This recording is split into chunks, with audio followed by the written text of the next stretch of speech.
Welcome to The Torch. My name is John Hancock. I'm excited to introduce my guest today, my friend Rex Biggers. Rex was reared in Central Florida. He's a graduate of Brigham Young University in visual arts with a minor in French. And he served his mission for the Church of Jesus Christ of Latter-day Saints in the France Marseille mission.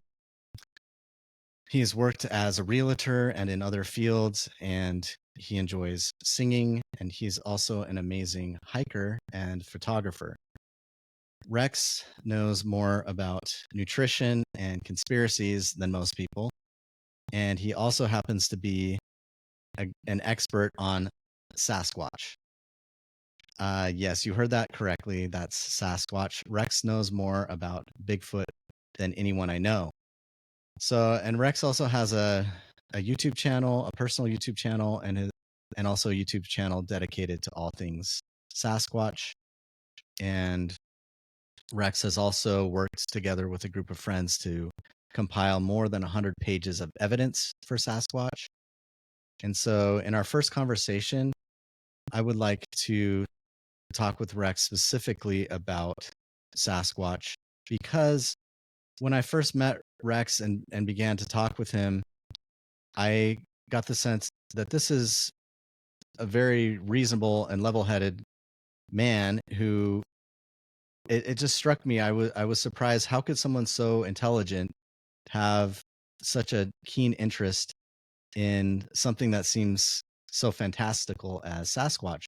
But the more that I spoke with him and listened to him, the more that I realized that there's definitely something strange out there, and that maybe those of us who think of Sasquatch as a silly myth need to re-examine our assumptions. So, welcome to the show, Rex. And how did you first get interested in Sasquatch?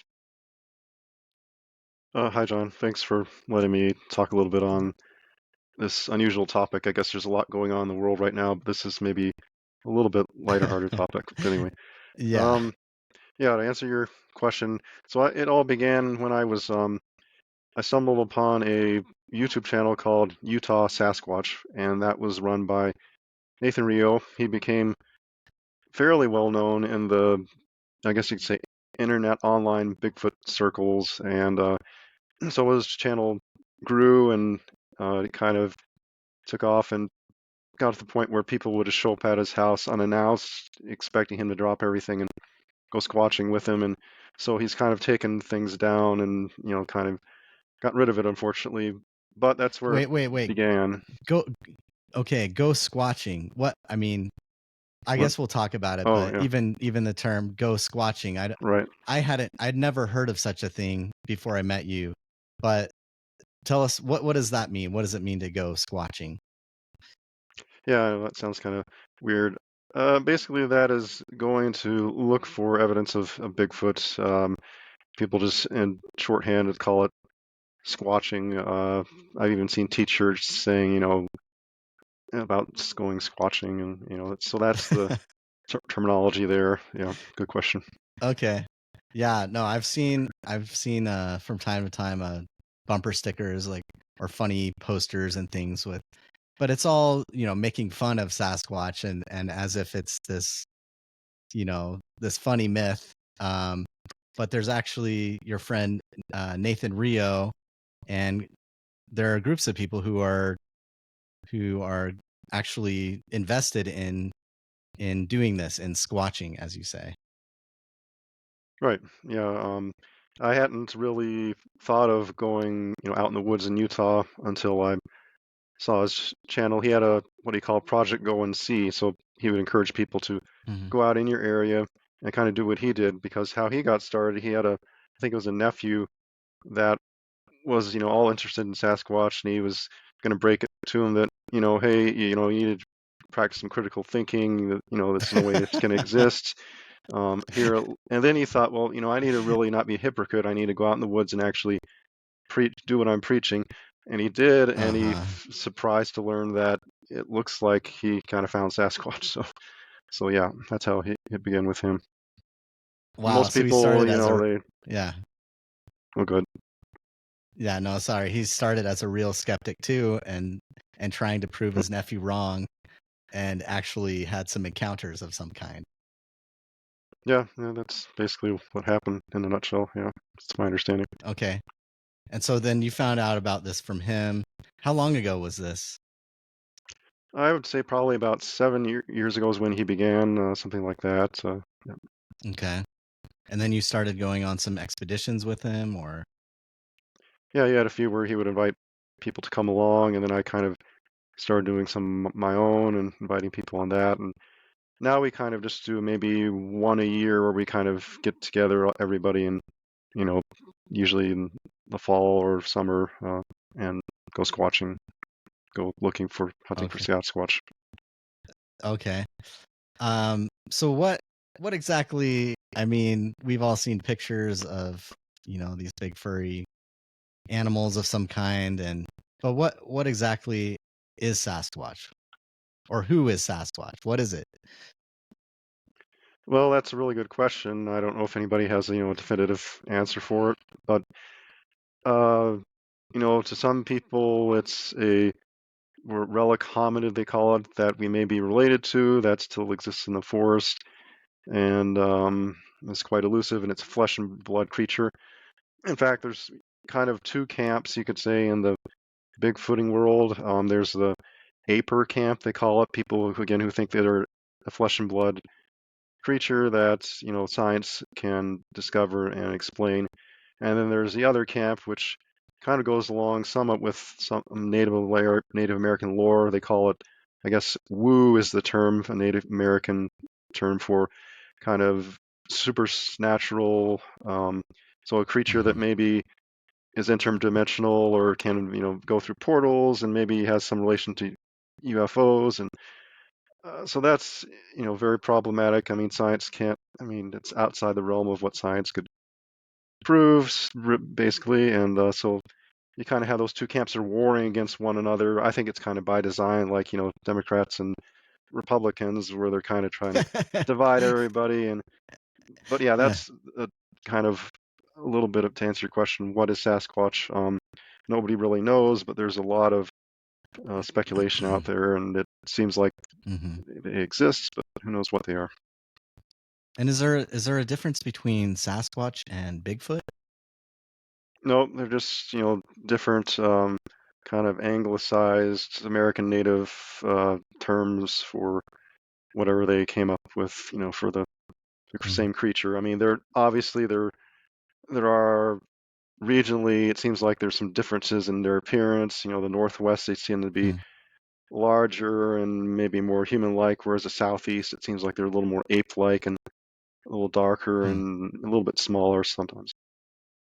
So your Floridian Sasquatch were different from the Sasquatch you'd find here in the West. Yeah, there's kind of, they call them skunk ape down there, and there's other terms we'll probably get into, but Okay. in Yeah. Utah, it seems like they tend to be darker usually. I mean, there's accounts of white ones, which I think are mainly probably really old ones, but anyway. Hmm. Interesting. So can you give us a sort of abridged history of Sasquatch? How do we know about, I mean, what's the story of the first sightings, or how, is there a history of Sasquatch? Sure, let me see what I can do, if I can do that justice, but, again, Yeah. Native American tribes have stories going back thousands of years. I got a book from, I think it was a tribe in the Northwest, where they talk about Hmm. kind of giant white men, I think almost pre-Ice Age, and then Hmm. I can't remember their term for it, but then the Sasquatch, they were distinct from one another, and they've been around even longer than the tribe, according to them. And um, Hmm. then apparently the Native Americans, traded with Sasquatch, and the white men have been more scared, more likely to see them as a monster and shoot at them, so they've kind of retreated further into the wilderness. In modern times, I would say, you have some, Hmm. we'll discuss probably in a moment, the Patterson-Gimlin footage from 1967. That's, I guess, in a sense, historic as far as more recent, Hmm. Hmm. documentation, you could say. But as you Hmm. talked about. Society's kind of turned it into a joke, and that's kind of where it stands today. That's something about that. Okay. Yeah, we can get into some footage. We're gonna try to share some footage and talk about that. But so the Native Americans, besides the Native Americans and that footage that you mentioned, what are some of the main evidences for Sasquatch? Yeah, well, the first thing people think about are the casts of footprints in the mud, that type of thing. There's Mm-hmm. also hair that's been collected, some that's been sequenced for DNA. There's scat. There's potentially Mm-hmm. some structures that are attributed to Sasquatch. There's always the noises in the woods, vocalizations, wood knocks, rock clacks, Mm-hmm. whistles, animal impersonations. That's a big thing that people sometimes miss. They're often impersonating other animals, but you can tell it's off. Like, it sounds like a 600-pound owl or something, in the woods or whatever. And Yeah. sightings, obviously that's not physical, but there are plenty of sightings as well. Okay.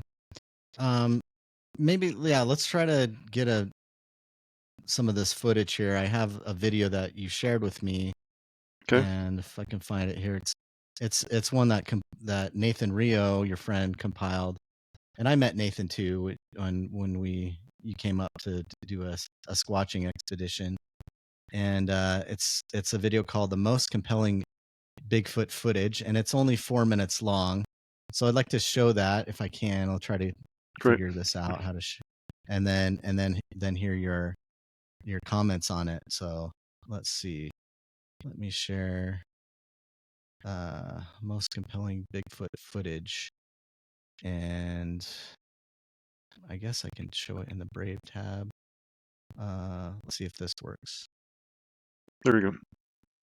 Is that working?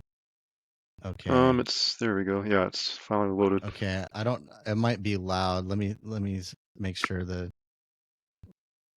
Anyway, I'm just gonna try it here, and I guess we can still talk while it's going. But Okay. You might want to make the screen larger so the video is, okay, but whatever you want to do. okay. Let's see.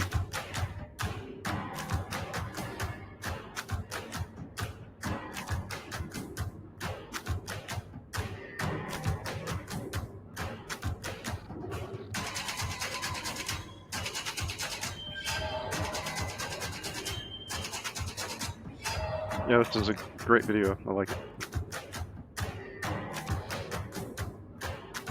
This one's in Utah right there. I'll point out the Utah This one. one. How Wow. was that? Okay. That's Yeah. Rukta right there. This is Rukta.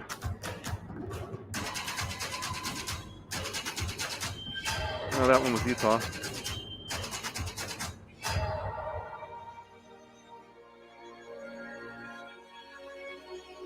I think that's Alabama.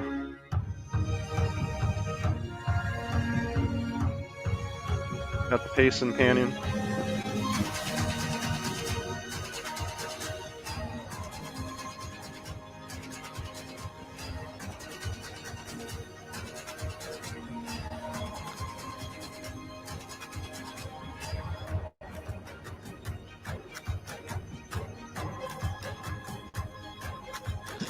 What the heck?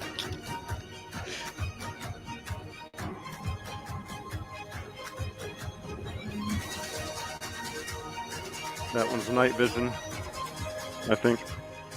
That's by Todd Standing.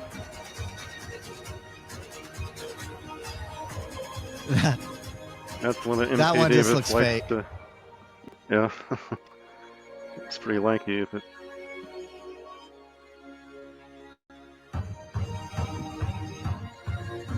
that's a good clear one.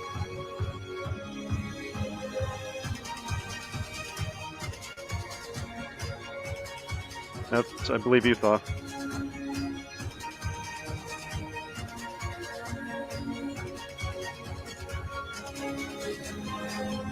That's a webcam in a eagle's nest. You can see the. Anyway, Huh. I think this one's fake.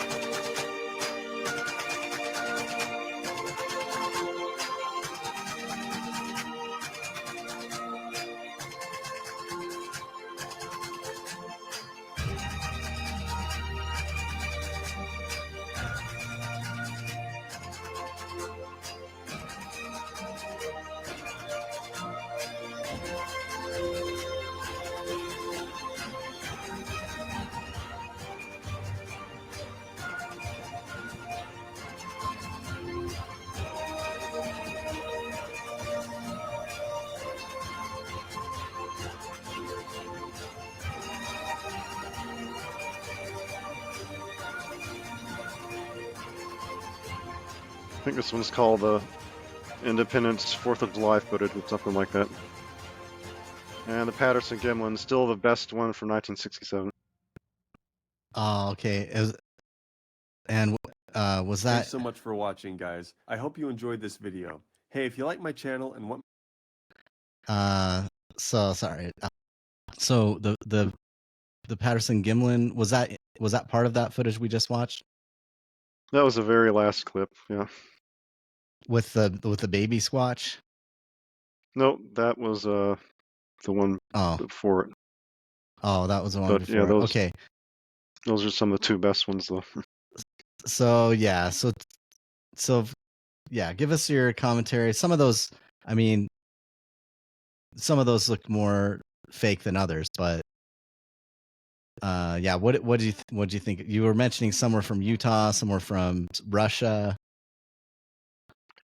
Well, I think, a lot of them I'd say are genuine. There's a few I think that could be hoaxes. Hmm. Some of them are known to be hoaxes, but Okay. it's anyway.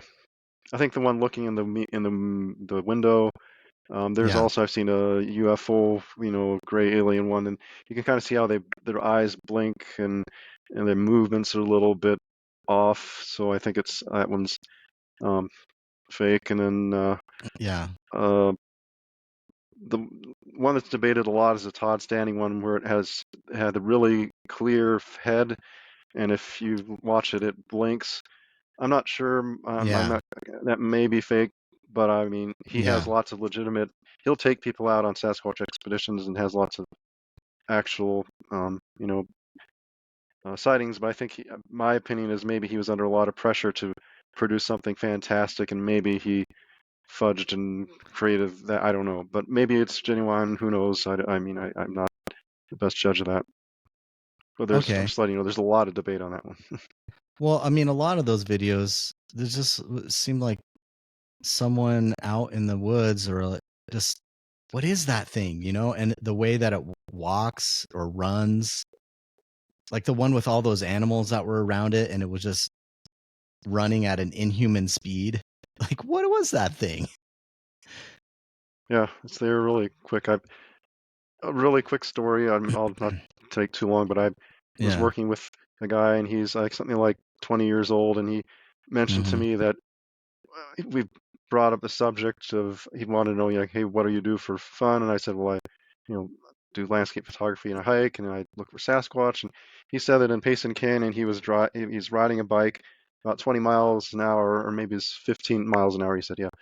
And all of a Yeah. sudden he saw a Sasquatch, and he said it was outpacing him, so it must have been going 20 miles an hour. It went behind this huge Jeez. tree, and it didn't come out the other side of the tree.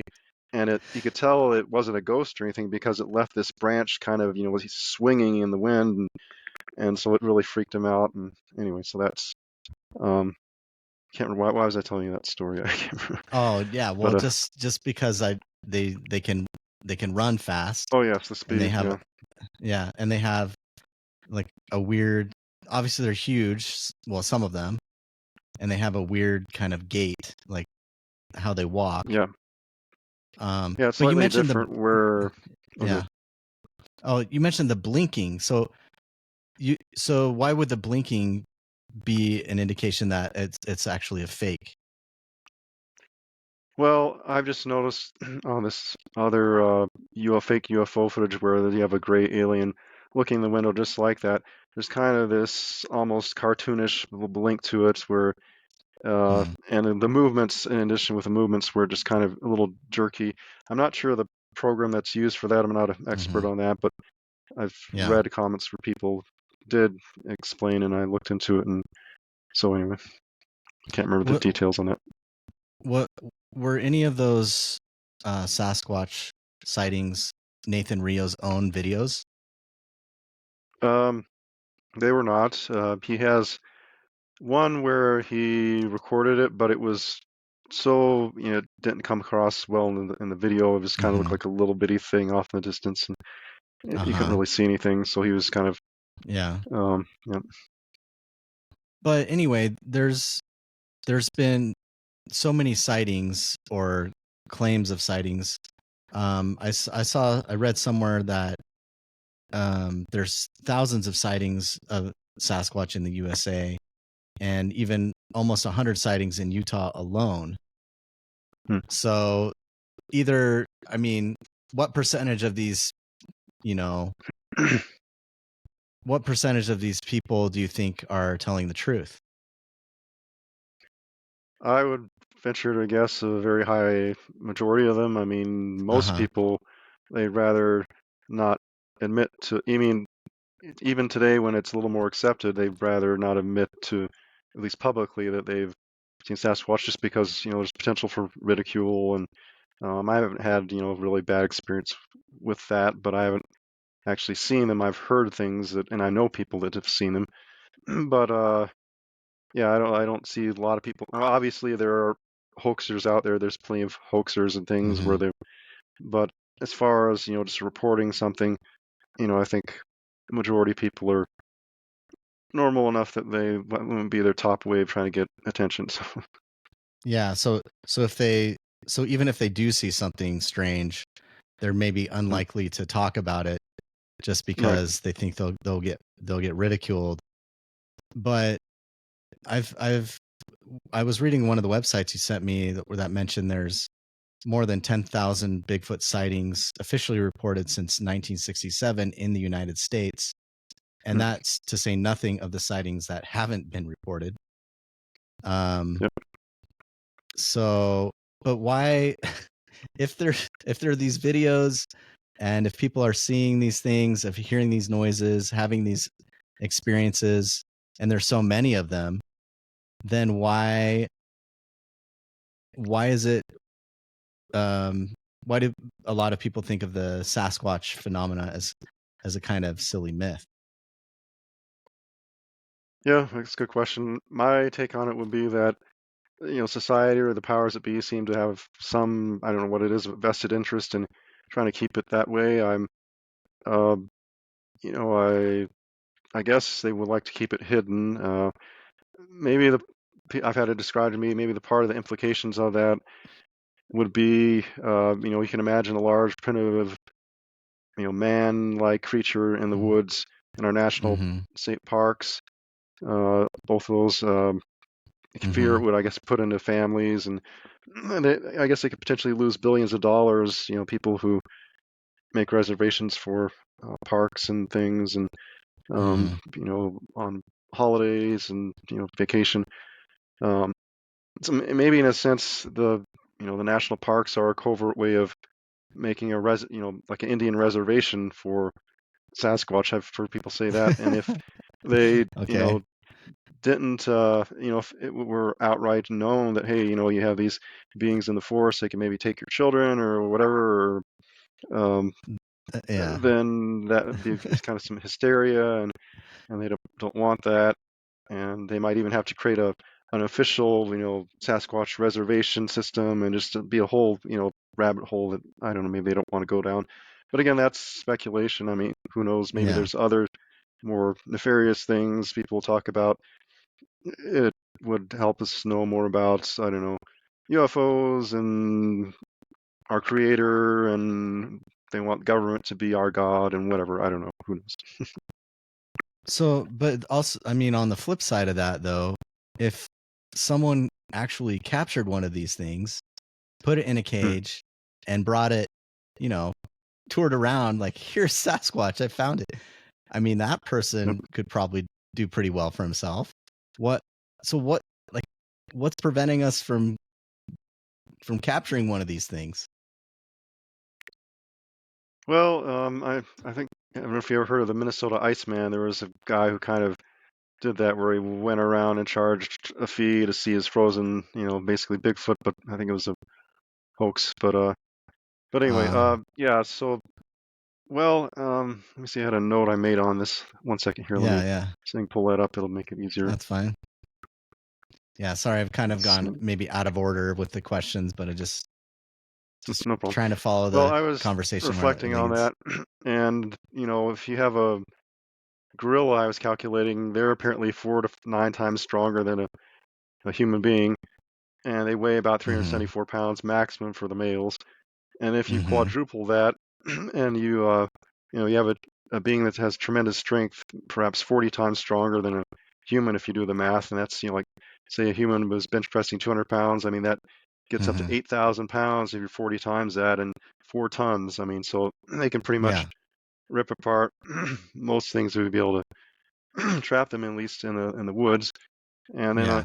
add on to that, it seems like they're very intelligent, and I don't know, they elude capture. They just seem to be able to almost magically disappear. Even footprints, there's been trackways that just disappear in the snow, and who knows what that's about. I mean, if they just climb up in the trees, or if somehow they, go into the portals some claim that they can do. I mean, whatever the case, let me get a sip of water here 1 second. Yeah. Yeah. That's fine. Yeah.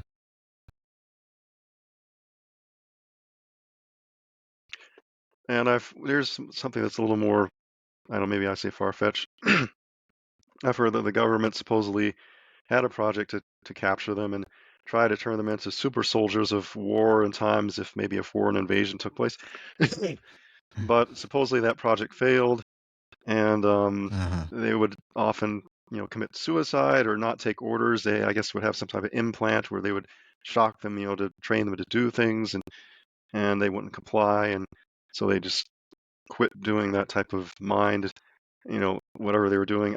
Again, who knows if that actually happened, but I've heard it said in the internet they did that with Bigfoot. So So maybe some of these things have actually been captured, um, but they're very hard to catch, and yeah, I yeah, mean, it's not. during It's the yeah. Mount St. Helens explosion, if true, the government came in and grabbed a few injured Sasquatch and was able to, get them that way, and they, never know where they go, and you never hear anything more. So Hmm. They just kind of disappeared. So there's a lot, but you mentioned earlier there's a lot of different kinds of Sasquatch, and they have a lot of different names. What are some of the different kinds of Sasquatch, and what are their names? well, yeah, they're all over. So different peoples have different terms for them. And in China, you have Yeren. I think they're along the Shinan. I'm not trying to pronounce it. Shinonjia Forest. They have lots of Mm-hmm. sightings there. Russians have the Almasty, which translates forest or wild man. You have the Yeti in the Himalayas. Everybody's probably heard of that one. South Pacific islands, such as Indonesia, you have the Abu Gugo or something like that. I'm not sure. Ibu Gugo. Hmm. Mm-hmm. Um, I've heard of them being in northern Scandinavia. Sasquatch, it was actually a female was singing up there, but it was not a human. Brazil, South Hmm. America. Um, seems like any place where there's a a good forest habitat or some place where humans find it difficult to go, such as the high mountains, they seem to be Mm-hmm. present. In the United States, the only state that doesn't seem to have any sightings is Hawaii, so that's kind of interesting. Even though there's a forest there, I guess they didn't make it out there. It's the middle of the islands, middle of the Pacific. Huh. So no Sasquatch sightings in Hawaii yet, but all the other states there are sightings or records of sightings. Yep, that's correct. Um. So this may bring us back maybe to the history of Sasquatch, but I was wondering. So there's some theories about Sasquatch. You know, there's different theories about where Sasquatch came from. You mentioned some people think they could be kind of like these mystical kind of beings or something, but um, I've also heard mentioned that they're somehow related to Cain or something like that. Can you tell us about that? Sure. I believe there's a account. I can't remember who it was, but I think it appears in the Miracle of Forgiveness is most recently Uh-huh. that actually Uh-huh.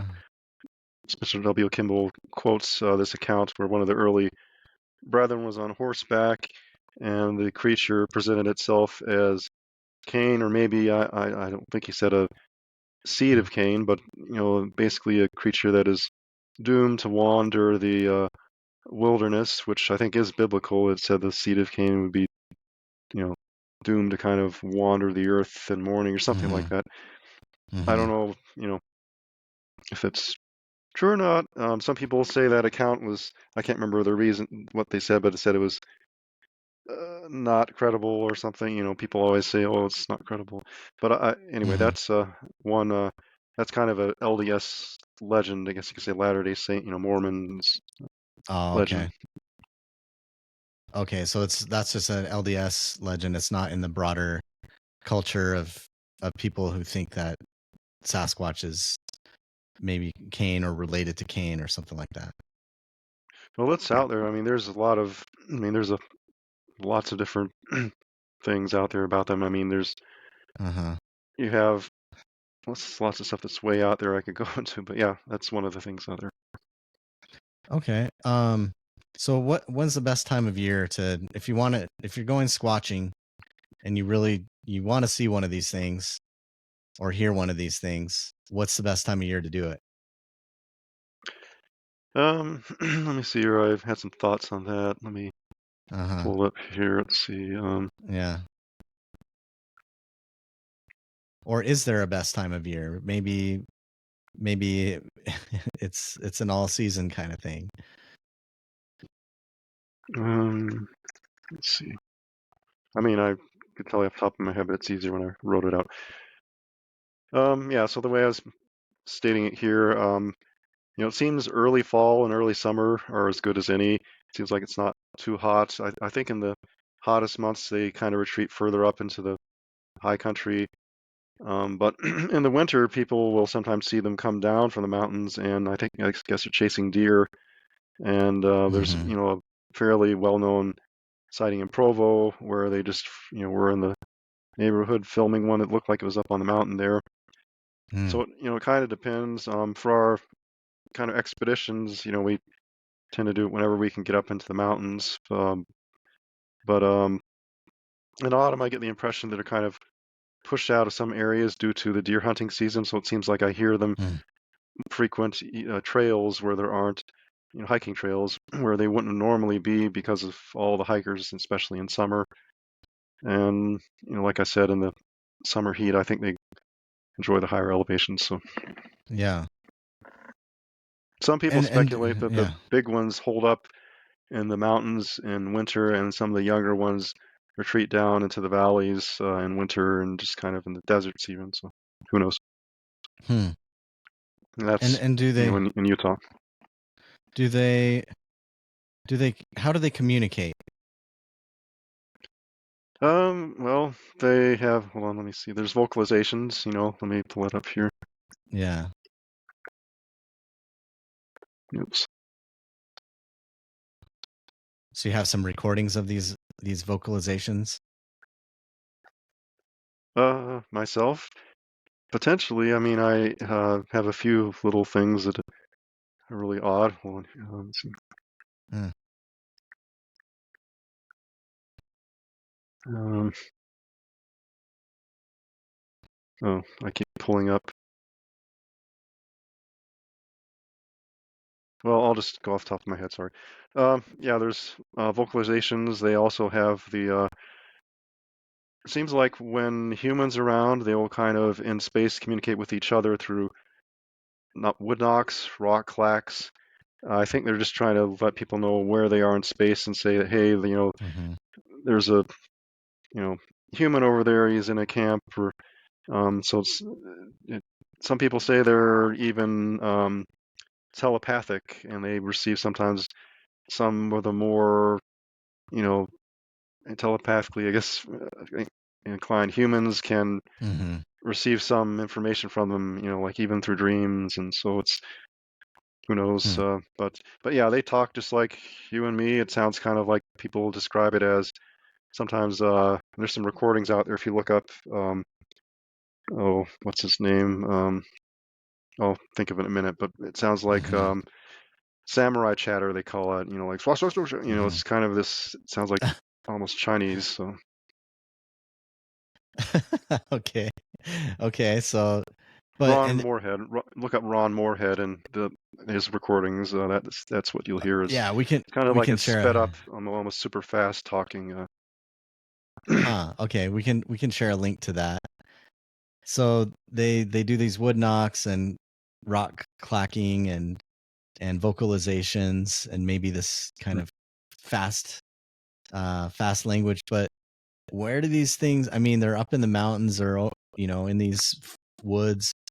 What do they? Hmm. Do they just live on the ground? Do they have houses? Like, do they Yep. live in families and communities? I mean, Yeah. are, All good yeah. questions. So, yeah, they definitely have small families, circles. People, I think, and this is again kind of speculation. I mean, nobody's an expert on this, but it seems like they're in maybe 3 to 4. They have some just families, kind of like we have, and then they might have some extended people, and then when they get older, they Mhm. kind of move out on their own, and then they find a new, family circle and kind of start a new family. They Mhm. seem to have some competing kind of tribes sometimes, where I've heard it where they'll kind of, hey, this is my turf and this is your turf, and that Mhm. type of thing. And I can't remember what else I was going to say. You said, like, what was your other part of the question? Like, what do they do, Oh, or what? yeah. Oh, no, Or they what do they live in? live in? Yeah. What do Um, they live in? Do they have houses? well, there are, interestingly enough, structures. A lot of them, though, don't seem like they would house Sasquatch that well. Some of them, though, look like they could be geared towards maybe infants, keeping them kind of penned in, maybe in a winter Uh-huh. setting, or so Okay. there's those where you have these. Well, you'll probably bring up structures later on, so let me move on to. A lot of people think they find caves. I mean, if they have a good cave, they're strong enough they could roll a huge boulder in front of it. I mean, I've heard Mm. accounts where someone was taken and they brought them to this place where it was a cave, and they rolled this huge boulder in front of it so nobody could get in or out. And Uh-huh. so maybe that's another option. Um, but Okay. yeah, they just seem to be up there where places with the thickest forestation in Utah, and places where it's very difficult for humans to access and they can get at. At night, obviously, they kind of spread out a little more and more at ease because they know we can't see that well, and they apparently can. Okay. So speaking of which, you mentioned you did a trip recently. I wanted to go on it, but I'm trying to remember the name. It's like Moon Lake or something like that. Um, Oh, the gathering yeah. So with the there's a presentations. gathering there. So what's the story there? Was Sasquatch a part of that gathering? Are there Sasquatch in that area? Probably. Hold on, let me pull up my response on that Mm-hmm. one. Yeah. Um, because I had a good response on that. So, Yeah.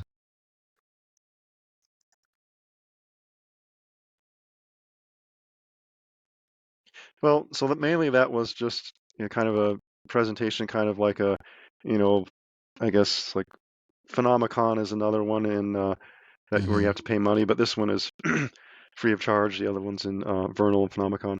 But basically, there are presentations on. There's an Egyptian cave that someone found in the Grand Canyon, and the Smithsonian got involved with. So there was a presentation on that, on Sasquatch, of course. They had open mic where they had people tell their own stories, including UFOs. Then there was a kind of guided tour around Moon Lake regarding mining activities, old markings, and legends. And then they had breakout sessions with experts on gold prospecting, acquiring mining claims, Bigfoot, something called Space Wolf Ranch, and UFOs. Plus, they had an XRF spectrometer there where people could test their mineral samples for metal content, precious metals, and elemental analysis. So that's kind of a nutshell what we were doing there. So, but I think I heard you mention like there was a treasure, like some Indian, some Native American legend of a treasure, a hidden treasure, and it was guarded by Sasquatch. Oh, that's another outing I went on. So one of Oh, the it's a people different one. who Yeah. puts on the we call Moon Lake Gathering, uh, Mm-hmm. I guess I could say his name. He has a YouTube channel. YouTube channel is Terry Carter. He gave us a tip about an area where, yeah, there's apparently kind of a It kind of looks like a crater on the side of the mountain. It's filled with pine trees, and the legend Mm-hmm. is that there's some type of buried treasure there. We weren't really looking for the treasure, but yeah, guarded by demon forest men or something like that. And so Mm-hmm. we went in there trying to see, it's evidence for Sasquatch, and yeah, it's a really interesting area. I mean, it's really barricaded in with down trees, down trees, and then there's kind of this Mm-hmm. portal that's only about 20 feet wide to access the kind of crater. So yeah, it would make a really good place to kind of hold up in from time to time, I would think, strategically. But yeah, we went there. There Mm-hmm. was, I guess, supposed to be also guarded by the what is called Thunderbirds, and Terry had some other guys prior to us going there, um, and they came across some eagles, with 6-foot wingspans, and so maybe that was the Thunderbird. We didn't see the eagles. Well, actually, we did hear some birds of prey. I think they were, excuse me, probably hawks, and I did Mm-hmm. see a some type of crane. I forget what sandhill crane, which was a huge Mm-hmm. bird, and it did have 6 Yeah. feet wingspan. So Yeah. anyway, it was an interesting area to visit. Yeah. Well, I want to talk to you another time about this whole Egyptian things of, Egyptian caves in Utah. I mean, that just sounds like I need to find out more about that. Say that again. What?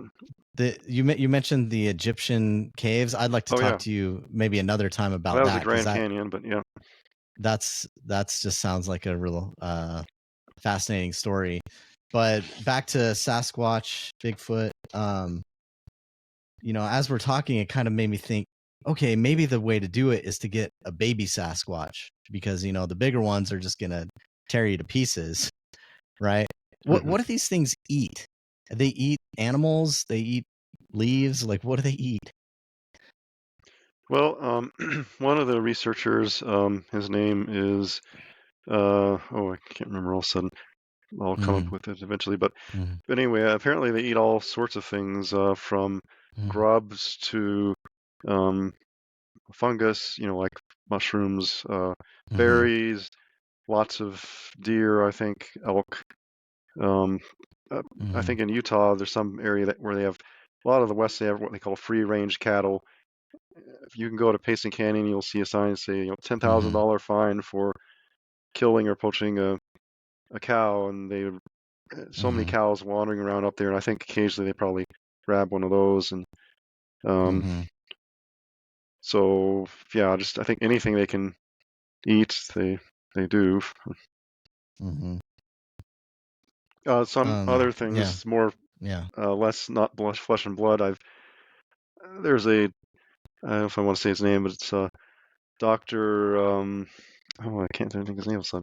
Anyway, there's a guy out there who says that they can actually enter the trees during the day, and they kind of receive light, photosynthesis, and they can gain energy, and then they materialize at night, you know, which takes a tremendous amount of energy, and they aren't tied to their bodies because they never fell like Adam and Eve. They're still these beings that aren't just flesh and blood. So anyway, that goes in this Uh, weird, I mean, that's, super highly speculative, but he says that they've yeah. communicated this to him. So anyway, that's another Oh. thing where I guess they don't need just food; they can receive, energy from the sun. But who knows? Okay. Um, is there DNA evidence of Sasquatch? There is. There's Melba Ketchum. In fact, let me take a minute to read that. It's in the Yeah. document I sent you. I have it right Okay. here. Yeah. So I'll just read that word for word because there are people such as, I'll say, Dr. Meldrum, who kind of, for lack of a better word, poo-poo that, say it's not, word he would probably use is Mm-hmm. not distinctive. I mean, it's not, credible. But anyway, Mm-hmm. let me read what I've heard on it, which makes it sound to Yeah. me like it is credible. So let's see. Melba Kajam sent DNA samples to several labs for analysis. These were accredited major university labs with good reputations, as well as state criminal labs and genealogical DNA labs. The labs were quite interested in the results, which had human characteristics as well as unknown characteristics. That is, they were interested until it was announced what was sent to them was potentially Sasquatch DNA. Once that was communicated, no lab wanted their name attached to the results, and none would publish the work. Nuclear and mitochondrial tests were both performed on the samples. The results matched nothing found in the GenBank NIH genetic sequence database, an annotated collection of all publicly available DNA sequences.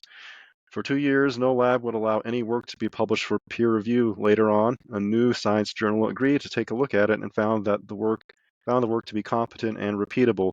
They said they would absolutely publish it and agree that it was good work. However, then their legal department stepped in and would not allow them to publish the scientific work. The Erickson Group, founded by Adrian Erickson of British Columbia, finally purchased the scientific journal. Then they self-published the work with the previously attained signatures signing off on the results.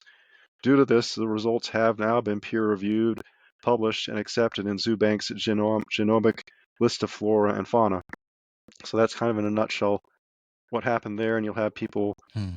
who will say other things and say, oh, they self-published, that reeks of well, the reason they had to self-publish, like I explained here, is that once they found out that it was Sasquatch, they wouldn't publish anything. So the guy actually Hmm. purchased had to go to the length of purchasing scientific journal and then publishing it. So like twisting their arms to sign off on it. And anyway, it's just at every step it's was a fight. So that's what So I've it's read on it. so it seems like every time that we even come close to actually, catching one of these things or having evidence, that there's someone out there to try to stop it. Yeah, exactly. There's um, you'll have Bigfoot documentaries, and you'll find at the end they try to interview people that make it look like it's a a hillbilly fairy tale or something. And, those Hmm. say, "Oh yeah, I saw Sasquatch," and he was, to just kind of they're Hmm. always trying to discredit it in a subtle way, make it look like it's a joke, Hmm. and it just keeps reverting this kind of you know cycle. That's another So thought on it.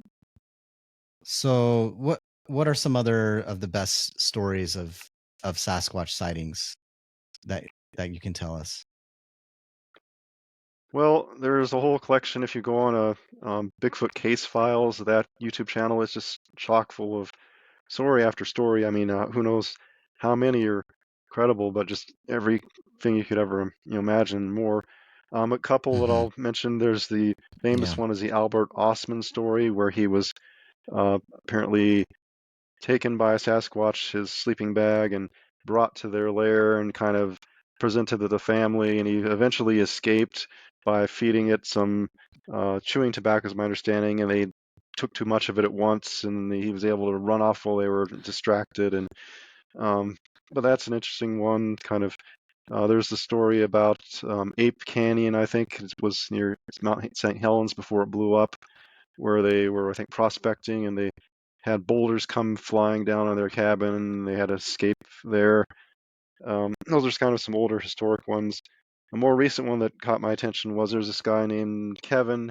I was trying to remember Hmm. his last name, but he Hmm. apparently came across a kind of a young Sasquatch that had been separated from his family, and he eventually fed it, and he kept kind of almost raised it. It was his childhood friend, and he grew. I mean, you'd have to listen to it because he seems fairly credible in the detail he Uh-huh. goes into. Uh-huh. Interview after interview, it's quite enthralling. But who knows? I'm trying to remember what. He was taking care of a baby Sasquatch and raising it. Well, he would visit in the woods and feed it. Every day, coming home from school or whatever, he would go up there on his motorcycle, and so yeah. I try to remember the name of the Sasquatch was he had his name. What was his name? Oh, I didn't write that down. Uh, um, oh, I'll have to remember that later. But Yeah, we can post a link to it later. Glag is his name. Glagg. So just look up on YouTube Kevin and Glag, and you can probably find Hmm. it. He was interviewed by a guy named Duke. I can't remember Anyway, they have like, Mm-hmm. half dozen interviews, and he finally, unfortunately, he's passed on recently. He had some health issues, but anyway. Mm. Okay. Well, that just seems like another way of, okay, if we're just, I mean, if there's all these skeptics and people who think that Sasquatch is just a silly myth, but then on the one Mm, hand, but then on the other hand, you have these thousands of people telling these stories, and you have Nathan Rio's footage and all of these other people who are, saying that there's something out there. Then the other thought I had, I've probably told you this before, is besides going out and trying to hunt one down and maybe tranquilize it or something, or find a baby one, is, make a Sasquatch trap of some kind that has whatever kind of food they like, and you know lure it into one of those things. Uh, but apparently they're not that stupid. Like these, they're not like apes. They're smarter than gorillas or things like that. Yeah, it seems like tactically their brain is maybe more advanced than ours in the sense that evading and capture and just being master of their terrain, and they have like Mm-hmm. super military tracking skill, just Mm-hmm. obviously, I guess certain things we can do better, like, maybe we cooperate better in building, say a building or something or whatever, but but it seems like they one reason they're still around is because they were able to avoid us, whereas we were, uh, I guess we killed off a lot of the, I don't know if we killed them off, but a lot of the other hominids, such as Neanderthals became extinct and we didn't. But, again, it's, Uh-huh. who knows if they are related to us on this earth. Uh-huh. So, Yeah. So what else about Sasquatch? I mean, you've been studying Sasquatch for 7+ years now. What hmm. what else should the general public know about these things? Well, I'll just mention part of what I do on my channel is a lot Yeah. of what I'm doing. I'm not necessarily out there trying to interact with them. Yeah. I have had some interactions, but mainly I'm usually during the day, and I'm looking for what we call Sasquatch structures. Again, there's controversy about that because nobody, I don't think, has seen them produce these structures. But what we look for are structures that are too heavy duty to be produced by men without, heavy equipment such as cranes and winches, what have you. But they're Mm-hmm. too complex to really be just simple deadfall. So you have these, and you'll see some of those on my channel, where these constructs were.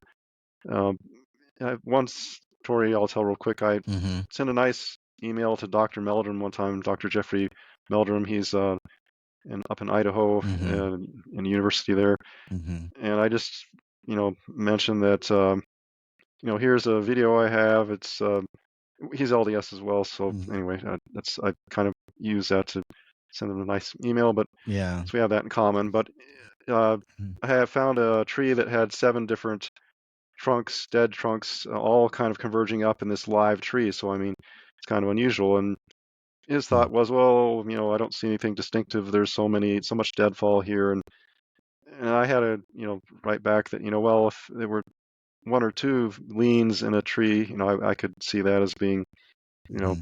pretty common. But when you have 7, to me, that points potentially to what you call intelligent arrangement. And he didn't really reply back to that. But so that's just an example of, a structure. Sometimes seems like they're markers. Sometimes maybe actual, blind for hunting, to obscure themselves when they're trying Mm-hmm. to catch a deer, or maybe even I've seen ones that very obviously to me they look like they're funneling animals into a certain way because they have all these kind of a maze of deadfall. So anyway, I'm sure they serve different purposes and anyway, different constructions there. So that's one thing to point out: structures, Sasquatch structures. Yeah, they kind of look like, I've seen them on your videos. They kind of look like these strange teepee kind of things with trees Mm, um, arranged in different patterns. It looks like a little. Sometimes some of them look like a little hut, but mm, obviously something that took time and an incredible amount of strength for some of these trees to lift Mm. them and rip them out of the ground or whatever they did. Yeah, and some of them I probably are humans, but it's Mm, still, I doubt, it's not something they ever taught when I was a Boy Scout to make, these yeah. structures. I mean, obviously there are some bushcraft things where people will do some of that, but again, some of these are really elaborate. I've seen some that it seems a lot of them will appear overnight or even in a Mm-hmm. place where humans don't have access to. There's 10 feet of snow and then the gates are closed, and the Mm-hmm. way they're constructed is very tightly woven. I mean, it's Yeah. it's kind of everything seems a little bit off. It doesn't look Mm-hmm. like a normal human thing that's been sawed and laid out in a regular way. It's always very irregular. Plus, there's so many of them. Who would be going out in the woods and building all of these things? What I mean, Yeah, that's true. Um, they're all over. I mean, they're in New Mexico, just Wasatch, yeah, just everywhere. Well, there's lots of examples. what about? When Yeah, go ahead. I was just saying, when Nathan Rio had his project Go and See thing, yeah, there were people posting them everywhere from Pennsylvania, Oklahoma, just, you know, surprising. I mean, you have to get off the trail and kind of walk around in the woods, and I mean, then you start seeing all these, weird things that normally humans wouldn't go to unless you're a hunter. You might, go into some area like that. Yeah. So yeah, if anyone in the audience out there, if you've had a sighting or heard these vocalizations or wood knocks, or you've seen these structures, go ahead and share a link or share your experience and help Rex and our friend and his friend Nathan Rio, and we can gather more evidence for these things. What about fossil evidence? I mean, do these things die? Like, what happens? Where's their bones? Well, that's a tough one to answer. Like bare bones, I mean, like a black bear, you hardly ever see anything like that. Usually it'll decompose really quickly, and Mm-hmm. some people speculate that they likely bury their dead. So in that case, it's probably you're never going to find it on the surface. Mm-hmm. Um, there's the Gigantopithecus, which Dr. Meldrum thinks that there's only that's an relic hominid where they've only found a few teeth, but it seems to hint at a very large size um, hominid that maybe similar to Mm-hmm. Sasquatch, but some people say Mm-hmm. that it's not, and it's not likely, and so that's some potential fossil evidence, but it's speculation at best. He has a Okay. huge presentation where he will go into all of that, but anyway, I guess there is some evidence in the record of large hominids, at least in the distant past, not too Okay. distant though. But there's not really much, you know, there's in other words, Non-fossilized. yeah, there's not really many fossils that have been found or something that somehow got preserved in, you know. Well, here and there you'll see some, you know, possible. I've seen, I guess I've seen a few, for instance, over in, I think it's the Himalayas, they had the finger of the Yeti or something like that. There's some story Uh, where what's his name? I'm not bad with names, as you can tell. uh, The actor, he was an old actor in Hollywood. He actually went there and stole part of the thing and took it back with him and was going to. I think he had it tested or something. I can't remember. uh, What's his name? Oh, I can't remember his name. Anyway, but um, there's famous people who have seen these, who have had sightings, and people in Hollywood and actors and so forth. Uh, Jimmy Stewart. oh, Jimmy. Of Oh, all really? people, you would think he would like be interested in Sasquatch and Uh-huh. swipe a little relic from Jimmy Stewart. a Buddhist monastery. Anyway, Uh-huh. so but he just took a little part of it, and anyway, so I guess Okay. that's a true story. Wow. So when's your next squatching expedition? Likely 2024. I mean, I might Yeah. do one or two hikes in winter, but usually it's hard to get off trail. I did have one experience I could recount really quick if you want in the Sure. winter, Yeah, go for it. but likely a group thing next year, I would think, when the snows have melted off. But yeah, really quick before we close, I'll just and I've had one account that was a little more interesting than this, but I'll just use this one since it's the winter. Everybody's probably familiar with the hike to, well, a lot of people in Utah are Lake Blanche, and it's up in, I can't remember if it's Big or Little Cottonwood Canyon, one of those canyons. I do a lot of hiking and get it mixed up, but I was the end of January. I think it was, probably about maybe 4 years ago, something like that, maybe even longer ago. I just finished up um, photographing up there. I was hiking down. It had been dark for about an hour. It had started snowing. And on this trail, they keep everything plowed because there's people who are skiing up there. So that's one hike as long as it didn't just snow and there's no avalanche risk. You can still hike that in the winter. But this particular day, let me clear my throat here. Enough people had hiked it to where the snow had become compacted, and there's always a risk of slipping unless you have spikes on, which I didn't. So I was kind of afraid on the downhill slope on the way out I would fall, and eventually I did, and I slammed myself, kind of crunched my shoulder and dusted myself off, got up, and I kind of muttered aggressively because you hate when you like kick the dirt and anyway hit the dirt, and then the second I did that, there was a whoop woo the other side of the creek, nowhere where a human could get unless they're going through ice, ice water and at night.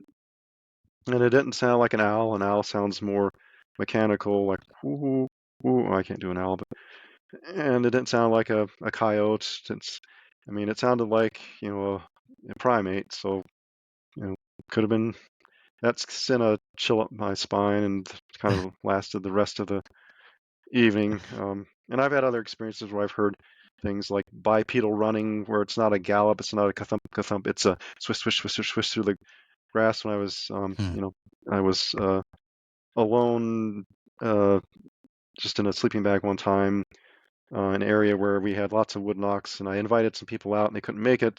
I didn't catch up with them, so I was kind of stubborn and said, "Well, I'm here with all my gear, so I'm just going to go out there anyway." And that's when I had all this stuff happened. And later that fall, we all went back there, and they also had they had like a tree come down and wood knocks, and that was up American Fork Canyon somewhere. So. Okay. And what are you going to do when you finally come face to face with one of these things? These are big scary creatures. Yeah, well, I would hope it wouldn't be very intimidating. I would ideally prefer it to be, the next ridge over in the daytime, but it's one reason I usually don't often do at least alone camping trips at night in those areas. I have done a few, but I kind of want to avoid, getting them upset and having one of those accounts that you read of where the thing is irate. And uh, I understand though that at least in Utah, it seems like they're very, and I wouldn't say docile, but they're more, they're very shy, and eating you is way down the menu. It's not going to be where they're not aggressive. They'll intimidate you, and you can tell they're intimidating you, and they just want you to leave. So that's when you leave. You don't hang around. People make the mistake of hanging around, then they have big problems. But anyway. Yeah. Oh, that's good. Well, Rex, I just want to thank you so much for coming on the torch and sharing your experiences and your ideas about Sasquatch. And maybe we need when I think of some of our government officials and so forth, I sometimes think, maybe a Sasquatch would do a better job than what some of them are doing. Get them. Yeah, the bar set pretty low recently. I'll admit. I won't go into politics more than that, but I think some people would agree. So. Yeah, but we'll have a lot of other things to talk about besides Sasquatch. But thank you for your time and for sharing your expertise and experience with us, and hope to talk with you again soon. Okay, thank you, John. Okay. Nice to talk with you and discuss the Sasquatch. Thanks.